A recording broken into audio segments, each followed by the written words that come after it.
Oh, good morning, or good afternoon, or good evening, whichever works best for you. Hi, I am Miss Pearson Truth, and I haven't made a video in a while, and I have been reading my book, Sojourner Truth, so I'm gonna make a few comments on this. I read something that I felt was really appropriate for what I'm going through right now. Well, first of all, I want to start off with Alaina Vezet, Acts of Faith, meditation for people of color. And today is June the 17th. Do not follow the path. Go where there is no path to begin the trail. Oh, that's the story of my life. I'm always thinking of how to do something new. Because as long as I've been on this planet, nothing's working for me. None of the systems in place, none of the amendments, qualifications, applications, none of them is working for me. I have my principles and I have my standards, and it's very hard for me to function when I'm outside that, even though I can adapt to all situations. But sooner or later, it's a no-go. I'll get into that later. It takes courage, strength, and conviction to go against the grain. But if someone hadn't done it, we wouldn't have wheat bread, chocolate chip ice cream, or radios in our cars. It is often difficult to get other people to follow your train of thought. Stop trying. It's your train. You are the engineer and the conductor. We usually want and need help, support, and comfort when we are doing something new. If we do not get it, so what? Does it mean we should stop what we are doing? Absolutely not. The path to success is paved with road signs, warning symbols, and obstructions. But when you start a new trail equipped with courage, strength, and conviction, the only thing that can stop you is you. Now that is so true. And I have been talking to a lot of trailblazers, and I'm beginning to realize that this is the time. This is the time for us black people to start functioning in a way that we can build a community together. It's time for us to start helping one another. It's time for us to go out there, start that business. Go out there. Stand your ground. Say, I'm not going to be what everybody else is out here being. I'm not going to do it. And I'm going to tell you something, and I have a question, and I'm asking myself this: how do you make it out here? When you lost your job, you have no money, you have no Medicaid, you have to pay for your own medicine, pay for your bill, but you don't have no job. And you don't have nobody helping you. And just like we just read, you have to have that courage, strength, and conviction. That's all you need. Because some of us is going to be in that position. But we can't let that defeat us. Just like I was saying to myself this morning, I don't feel defeated, but I look defeated. You know, when you start adding stuff and subtracting stuff on paper, and you like, oh man, you may look defeated, but you don't have to be defeated. It takes a little patience and strength, conviction, and faith in yourself. You know, some of us may not have nobody we could run to, or we may not have that, like some people may have, a family member or a great grandmother or grandmother that gave them some wisdom words to think about or hold on to. But what we have to do is we have to go a little bit further back and realize that even though it may not be your grandfather or grandmother, but it was still your brother and sister that made it. And just pull in that strength that they have. They will be glad to lend it to you. I'm sure they will. And I was reading something this morning out of my friend Sojourner Truth, A Life in a Symbol. And see, I know I've said this once before, but you know that slave mentality does not appear in a vacuum. Its characteristics are lack of self-confidence, personal autonomy, independent thought, a sense of one's insignificance in comparison to the importance of others, a desire to please the powerful at any cost, and finally a ferocious anger that is often turned inward but can surge into frightening outbursts, are precisely the traits of vulnerability, people who have been battered or misused, or you know,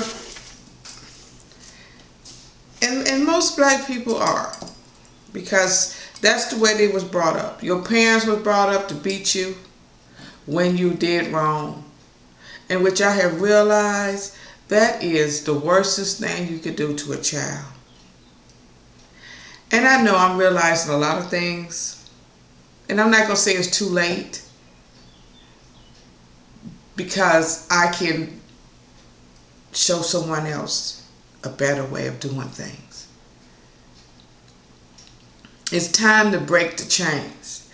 Beating your child is absolutely wrong. All that does is make that child bitter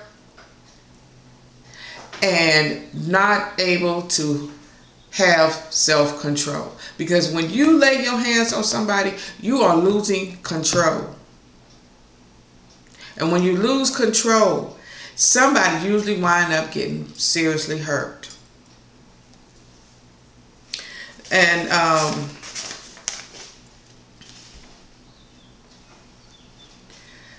okay, it was, let me see, what was that? Let me find that. Okay. Now, Isabella, that's Sojourner Truth before she became Sojourner Truth. She was, she spoke of being a vulnerable young woman, deprived of her parents. And you know how hard that could be on a child? And we seeing that today with these children's services all over the world, taking people's children away from them, thinking that they're doing the best thing for that child. 9 out of 10, that child need to be left at home and work with the family.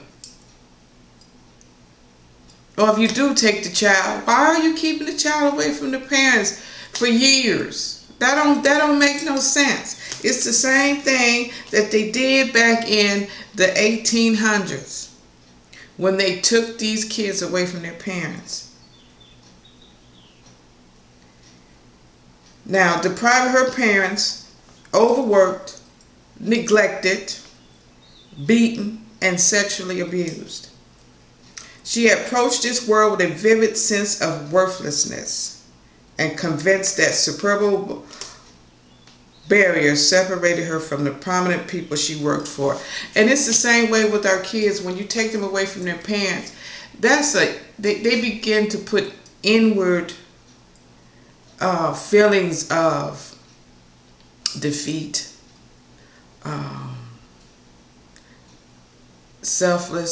worthlessness, and also feeling inferior,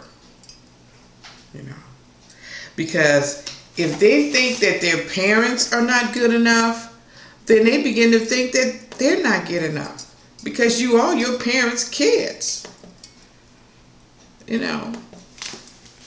And people have a tendency to look down on you because you were taken away from your kids. Some way society is ass backwards. They treat the child as worthless just because of something what the parent did. Just like I was listening to one of the Is It a God question and answer thing over the phone, and he started and some woman asked the stupidest question I ever heard, and then he started talking about he started calling kids bastards because the parents weren't married. I'm like, why are you talking about the kids? The kids didn't have nothing to do with what the parents did. Why are the kids of these parents that wasn't married had to be called bastards and illegitimate bastards? And they gonna say, well, it's brought out in the Bible, so it's all right for me to call them bastards. You know what? I never listened to him again, because I'm telling you, that is absolutely unacceptable. But we're gonna go on to another thing I read.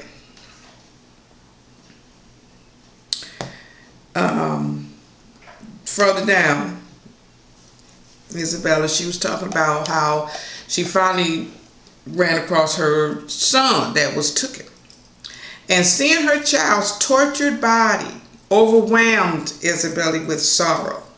Oh my God, Pete, how did you bear it? With anger. And what happened was, this child had been beaten so bad. He was covered with scars from head to toe. His lacerated back was as rough as a washboard. She had found out that the owner of her son had whipped and kicked and beaten Peter, even before the age of 6. Now, this is what I'm talking about. This is what's happening now to our kids. Why? We have read and heard so many times about kids coming into this world and all their life until they are finally killed are subjected to beatings and whippings and just kicked. I've heard about poison and burned, and well, okay, we're not going to get into that, but it's that slave mentality. And I have heard somebody even say, we did not approach the real problem of what has happened to black folks with these 400 years of slavery. And that's why I'm I'm appalled at the civil rights, because I'm a victim of civil rights, because it did not help us. It did not give us the tools to maintain a lifestyle that we can be comfortable in this world. Now, when you can still be in 2013 and people are still being kicked and lynched and everything because of the color of their skin, or they're still getting fired, or some people are still having to go to work and be subjected to racial slurs,